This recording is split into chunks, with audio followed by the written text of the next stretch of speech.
राम राम दोस्तों, हरे कृष्ण। आप सभी को अनंत चतुर्दशी की हार्दिक शुभकामनाएं। भाद्रपद मास के शुक्ल पक्ष की चतुर्दशी तिथि को हर साल अनंत चतुर्दशी का व्रत रखा जाता है। इस बार विशेष संयोग बन रहा है क्योंकि अनंत चतुर्दशी के दिन भद्रा भी लग रही है।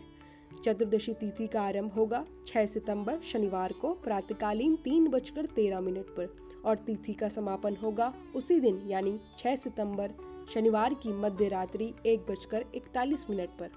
इसके बाद 7 सितंबर रविवार की तिथि प्रारंभ हो जाएगी और साथ ही भद्रा भी लगेगी।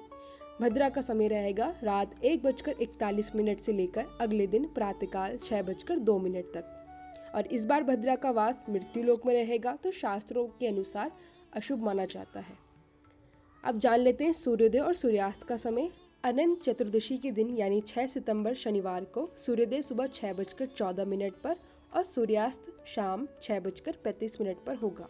विशेष मुहूर्त ब्रह्म मुहूर्त सुबह 4:38 से 5:26 तक, अभिजीत मुहूर्त दोपहर 12 बजे से 12:49 तक।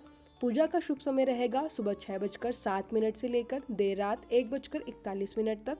राहु काल है सुबह 9 बजे से 10:30 तक। गणेश विसर्जन का शुभ मुहूर्त जान लेते हैं। प्रातःकाल सुबह 7:36 से 9:10 तक, दोपहर 12:19 से शाम 5:02 तक, शाम को 6:37 से 8:02 तक और रात्रि को 9:28 से 10:50 तक। अब जान लेते हैं पूजा विधि। सुबह स्नान कर मंदिर को गंगा जल से आप शुद्ध करें। एक चौकी पर पीला वस्त्र बिछाकर उस पर रौली से 14 छोटी पत्तियां बनाएं। उन पर एक एक मालपुआ, पूरी और खीर रखें। पंचामृत तैयार करें और तुलसी पत्ते सहित भगवान विष्णु को अर्पित करें। फिर 14 गांठों वाला अनंत सूत्र लें, चाहे बाजार से लिया हो या घर पर लाल पीले कलावा से गांठ बांधकर बनाया हो। उसे पंचामृत या कच्चे दूध में 5 बार डुबोएं और पूजन करें। इसके बाद श्री विष्णु सहस्त्र नाम का पाठ करें, मंत्र जाप करें और अंत में आरती भी जरूर करें।